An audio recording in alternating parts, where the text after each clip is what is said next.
ঈদে বাড়ি ফিরেছেন নিশ্চয়ই, কিন্তু গ্রামের এই শান্ত পরিবেশ যেখানে কেটেছে আপনার শৈশব, এমনকি আপনার কৈশোরও, সেখানে গিয়ে আপনার অনুভূতি কেমন হচ্ছে? আপনি এতটাই উচ্ছ্বলিত, এতটাই উৎফুল্লিত হয়ে গেছেন।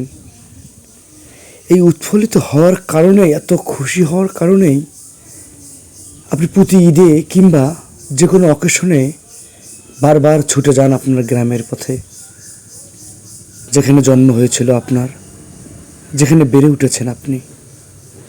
আহা, কি শান্তির প্রকৃতি! নির্মল হাওয়া এসে আপনার শরীরে বাজছে। এত শান্তি বোধহয় শহরের যান্ত্রিক পরিবেশে কখনোই মেলেনি, ঠিক না? এই নির্মল হাওয়া আপনার শরীরের প্রতিটি কোষকে মনে করিয়ে দিচ্ছে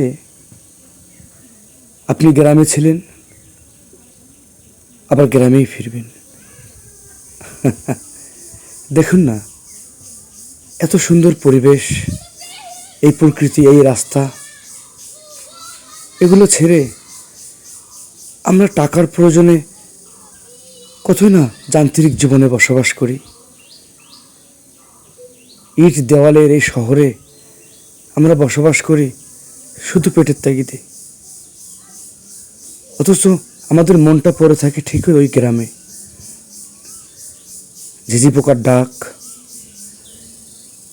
এই পশু পাখি যারা হাঁস মুরগির কলকাকলি, হয়তো পুকুরের একটু মাছ, অথবা সুপারি গাছের একটু সুপারি পাড়া, অথবা কখনো মনে হলো দুপুরে আপনি একটু মাছ মারবেন। আহা, কি প্রশান্তি! মনে পড়ে যায় না ওই গানটা, গ্রাম ছাড়া ওই রাঙামাটির পথ।